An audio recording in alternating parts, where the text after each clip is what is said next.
U Dr. S. Jesim ubade u District Medical and Health Officer Banengkong na Ribhoi District, Badru ubalatip kumunong Ribhoi bapas Nengkong ya kakerdan MBBS Doktor na ka District Ribhoi. Une u Dr. Rangba ulaklatno na kene kepertai hendin kasngi kata haka arpulai terik ubenai Agos arajar arpau hadin ba kajingpang kalaban yau la kato katne teli kisnem. Ya kajing lej ontep bat le burom bakhaddu on le lasai kasngi kata haka arpusan tarik ubenai Agos arajar arpau ha kapor sipo baca menstem. Ontep ya kamet jong u ha ulum jing tep jong kabalang Presbyterian Diwan. Kumban siu penpau kendiat hangne u Dr. S. Jesim ude uwei na pedeng ki temen basan jong kabalang Presbyterian Diwan bat la penskem ya kajing long temen basan jong u nadu usnem khat kendai spa nyopau. Hadin ka jingklat no jong utemen basan lajro sing kemdej dang ha kini ki kendiat tayo ki bladam kabalang Presbyterian Diwan kala du no saya uwei pat utemen basan ubajutre shidrem bat kit khia ya ki kam hapo kabalang. Hadu menta kabalang Presbyterian Diwan kadang don sangut ki temen basan.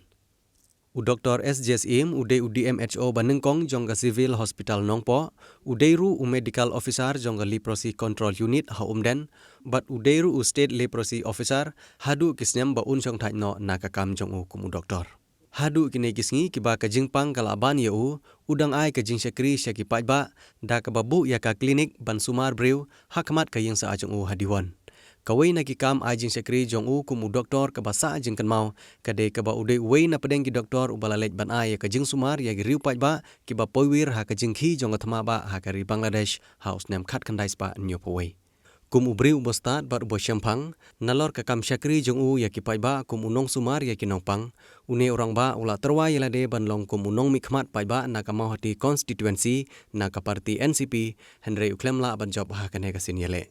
U Dr. Im ula ino syadin yala ikurim ikong jayas im bat ya sangut ki khun jong u ki bakantup ya utemen basan March Bons im ubade unong hikai school hanong tlu higher secondary school uba di barbons im ubade unong trei ha katanat kakot ki khya jong ka sarkar uba Emerald Bons im ubade u member jong ka Meghalaya Legislative Assembly na ka Nongpo constituency ikhun kenthe khaddu jong u I Dr. Juniwets im ibade I medical officer ibade in charge ya ka Marngar Primary Health Center.